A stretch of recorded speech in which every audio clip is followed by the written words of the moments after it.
I do not know any more effective weapon to kill poverty, inequality, exclusion, discrimination, and to build a more shared society. Hundreds of millions of people have been lifted from poverty, and this is one of the historic achievements of the world in the last 50 years. But that's step one. I think that's one of the most important things about, like a just, balanced economic model, that people feel there's efficiency.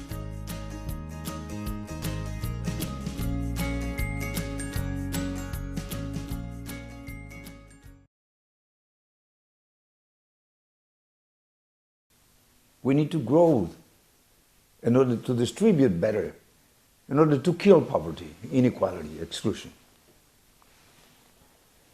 So what is the best way to have a China without poverty, or Latin America without poverty? I do not know any more effective weapon to kill poverty, inequality, exclusion, discrimination, and to build a more shared society. We'll live it so we can live in peace and with no great differences, is investing in the minds of our people. It's much more profitable than investing in the mines, gold, silver, copper, oil.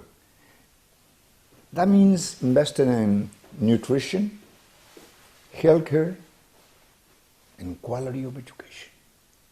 Quality of education, quality of education. That is the best way to free a country, a nation, a continent, the world. This 5-year period, and that is, there are certain issues of social equity about the treatment of workers from rural areas and their ability to get services in cities. There are environmental issues that also need attention. So, and some of those issues might not show up in GDP numbers, although they might be extremely important for the welfare of the population. And so maybe the solution to the problem of doubling GDP is to redefine the way we measure GDP. Hundreds of millions of people have been lifted from poverty, and this is one of the historic achievements of the world in the last 50 years, thanks to China. Lots and lots of people are today in the middle class. But that's step one. Just because people are no longer poor or hungry doesn't mean the battle is over. The quality of life can be improved further, much further. So the next stage now is that people not only eat, but they eat better food. They have better education. Their quality of life is better, including the air they breathe, the water they drink, the housing they live in, the education that children have. I think in maybe 2009 there was an idea of there being 23 million people living malnourished, and maybe 200 million people living on less than $2 a day, which is a standard for poverty.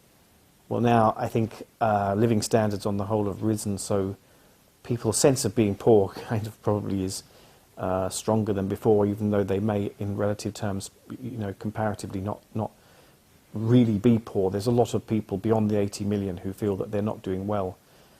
So I think to have a way in making people feel that they are getting good results from all of economic development is very, very difficult.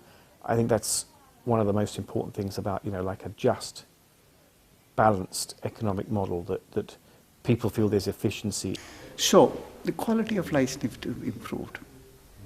And that's true not only for China, it's true for every country. It's not unique.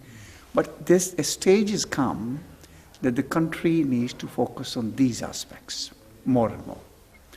So for that purpose, for good of the world, good of China, we need to improve the efficiency of the economy. That requires different measures, different technologies. different institutional mechanism, different prices. So this transition in the economy is absolutely essential. It requires different policies, it requires different strategies.